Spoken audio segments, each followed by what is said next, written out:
కులగణనలో దేశానికి Telangana role model గా నిలిచిందన్నారు మంత్రి పొన్నం ప్రభాకర్.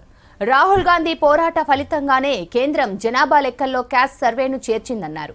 హైదరాబాద్ రాజ్భవన్ లో గవర్నర్ కు కృతజ్ఞతలు తెలిపారు. బీసీలకు 42% రిజర్వేషన్ల బిల్లుకు ఆమోదం తెలపడంపై ధన్యవాదాలు చెప్పారు.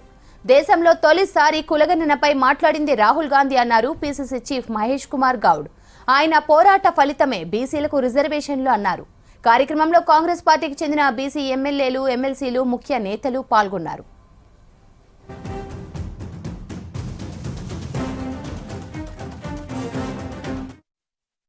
మాననీయ గవర్నర్ గారు ఆమోదించి రాష్ట్రపతి గారికి పంపడానికి బలైన వర్గాల ప్రజలు అందరం ఈరోజు గౌరవ గవర్నర్ గారు కలిసి ధన్యవాదాలు చెప్పినాం.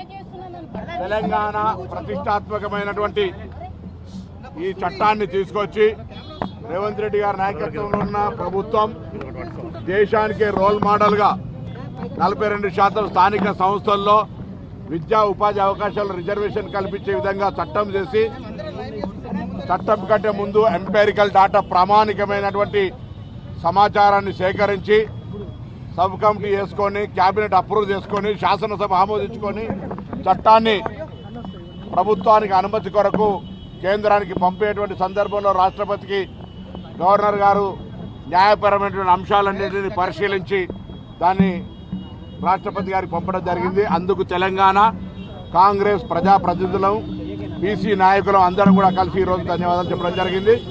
తప్పకుండా తెలంగాణ తీసుకున్నటువంటి రోల్ మోడల్ ఏ కుల గణన సర్వే అయితే జరిగిందో అది ఈరోజు దేశవ్యాప్తంగా భారతీయ జనతా పార్టీ కూడా 2025 క్యాస్ట్ సెన్సెస్లో ఈ యొక్క కులాల సమాచారాన్ని కూడా తీసుకుంటామని చెప్పడాన్ని స్వాగతిస్తూ, తప్పకుండా తెలంగాణ రోల్ మోడల్.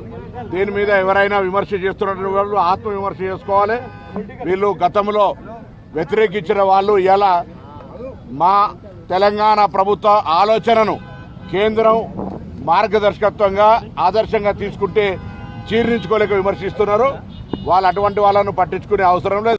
42% రిజర్వేషన్స్ స్థానిక సంస్థల ఎన్నికలతో పాటు విద్యా ఉపాధిలో కూడా ఇవ్వడం అనేది ఒక చరిత్రాత్మక నిర్ణయం.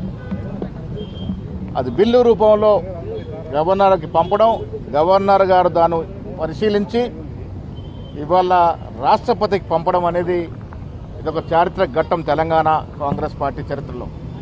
అందుకోసం ఇవాళ గవర్నర్ గారిని ధన్యవాదాలు తెలపడానికి వచ్చినాం. మిత్రులారా, రాహుల్ గాంధీ గారి యొక్క ఆశయం గత 4-5 సంవత్సరాలుగా కుల సర్వే విషయంలో వారు చేతబూని ఈ నినాదాన్ని ప్రజలకి తీసుకెళ్తున్న తరుణంలో ఇలా కేంద్ర ప్రభుత్వం కూడా దాన్ని గుర్తించి జరిగే జన సర్వేలో కులాన్ని చేర్చడం అనేది కూడా హర్షించదగ్గ విషయము.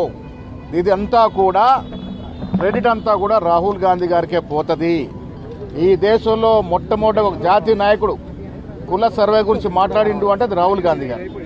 బీసీలకి, ఎస్సీలకి, ఎస్టీలకి, మైనారిటీకి న్యాయం జరగాలని రాహుల్ గాంధీ గారి యొక్క పోరాట ఫలితమే ఇవాళ కేంద్ర క్యాబినెట్ తీసుకున్న నిర్ణయం. ఆ తర్వాత తెలంగాణ ప్రభుత్వం రేవంత్ రెడ్డి గారి ఆధ్వర్యంలో ఈ దేశానికి ఒక రోల్ మోడల్గా, ఒక దిక్సూచిగా మారింది.